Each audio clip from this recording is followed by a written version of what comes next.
l'Aljama. Llocs i llegendes de Castelló. El carreró de l'Echeón. Llegenda. Crònica d'un carreró estret. De Luis Alexandre Jiménez.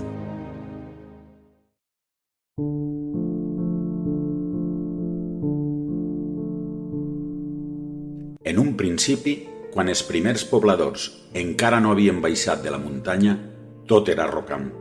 Més tard, a principis del segle XV, quan Castelló havia crescut i lluitava per desenvolupar-se com una urb important, les obres de construcció de l'església de Santa Maria requerien que arribara l'aigua fins allí, i per aquella necessitat es va desviar una part del cabal del Sequiol fins la plaça Major, mitjançant una sequiola, delimitada al llarg del seu recorregut per les façanes dels habitatges del centre de la localitat. Anys després, en el segle XVI, una vegada acabada la construcció de l'arxiprestal, avui com catedral, van cobrir la séquia amb terra i la via d'aigua es va convertir en un carrer de terra molt estret, en forma de L, conegut amb el poc original nom del carreró que va a la pescateria. El breu recorregut per la història d'aquest carrer es deté l'any 1672, quan lluïa el nom de Carreró del Pes de la Farina i que durant nombrosos mesos va ser protagonista de les xerrades en les tavernes de Castelló pels luctuosos fets que allí van succeir-se. Podria haver sigut així. Armand era un tipus de panxa gran, mostatxo dens i intel·ligència punxeguda. Es trobava al capdavant de Mostasàfia, l'oficina de pesos i mesures, situada a l'extrem més prop de Santa Maria del carreró del Pes de la Farina. Tot aquell veí que volia moldre el seu blat havia de portar-lo abans al Pes de la Farina.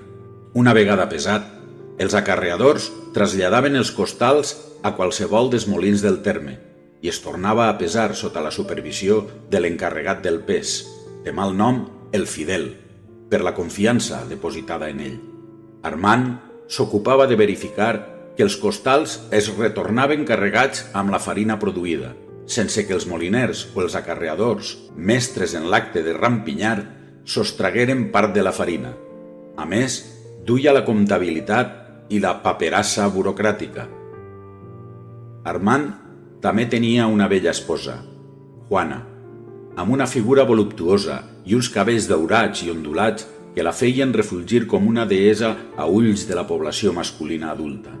Treballava en l'oficina del pes del seu marit, perquè l'Armand era tan sumament agarrat com per a evitar-se un jornal amb una persona que cosira els costals i els cobrira amb el corresponent llenç.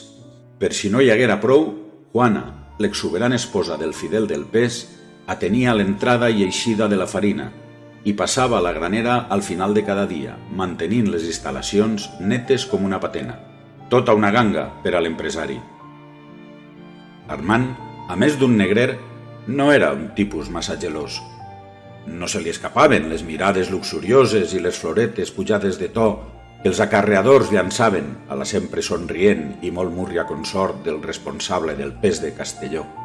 Armand no estava sord i coneixia les enraònies que circulaven per Castelló que insinuaven que la seva adorada Juana era una dona propensa a l'obertura de cames amb els mossos que l'adulaven en les seues visites a l'oficina del Pes. Però Armand també era un ingenu confiat i assumia en un cert neguit que no era més que xafarderies de gent massa avorrida, perquè la seva esposa era una beata de pro. Prova d'això era que es confessava a l'església de Santa Maria 2 vegades per setmana. Una mitjanit de setembre, en la qual Armand va arribar esgotat a casa després de visitar diversos molins fariners, va escoltar uns sorolls una miqueta estranys que semblaven sorgir de l'interior de la seva alcova. Es va acostar cautelós i el que va descobrir allí ho va deixar més blanc que la farina. La seva estimada Juana estava recolzada sobre la còmoda amb la falda baixada i un eclesiàstic l'espentava per darrere amb la sotana pujada. Armand era de perill, per la qual cosa, dit i fet, va deixar eixir a la seva bèstia interior i va baixar a l'oficina.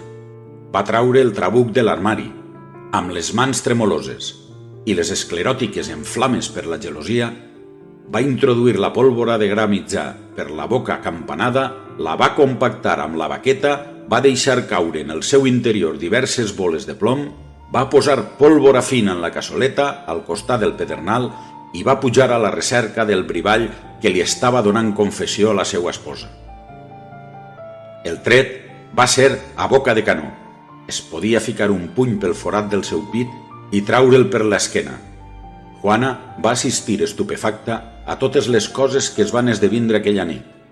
Armand va agafar el cadàver pels peus i ella per les mans, i el van tirar al carreró per la porta de darrere de la casa. Armand va carregar de nou el trabuc i va conminar a Juana a netejar la sang i altres restes del difunt sacerdot que tant es preocupava de les seues feligreses, mentre li dia: «A partir d'ara vaig anugar-te de ben curt». L'endemà van descobrir el cadàver, però cap dels veïns havia sentit res. Van passar els dies sense que l'autoritat trobara el culpable, i per a pressionar a la població, el bisbe de Tortosa, donada la condició sacerdotal del mort, va dictar un entredit general sobre la vila fins que no es coneguera el nom de l'assassí, per la qual cosa, durant setmanes no va haver-hi oficis divins, ni sagraments, ni enterraments cristians, cosa que va fotre molt a la població. També es van col·locar a la cantonada del carreró dues capelletes amb les imatges de Jesucrist i de la Mare de Déu dels Dolors, il·luminades permanentment i protegides sota una senzilla volta bufada. Al peu de les representacions, en taulells ceràmics, va disposar sengles jaculatòries que prometien 50 dies d'indulgència. Finalment, van canviar el nom del carreró per anomenar-lo tal i com el coneixem avui en dia, Ecce Homo, en record del retor Conyarri, paraula del segle XVII relativa als faldillers. Armand, l'assassí gelós, mai va ser descobert, entre altres coses perquè Juana, l'adúltera, mai va obrir la boca sobre aquest tema, ni les cames tampoc des d'aquell dia, perquè el seu marit la va obligar a portar un incòmode i hermètic cinturó de castedat fins a complir els 60 anys d'edat.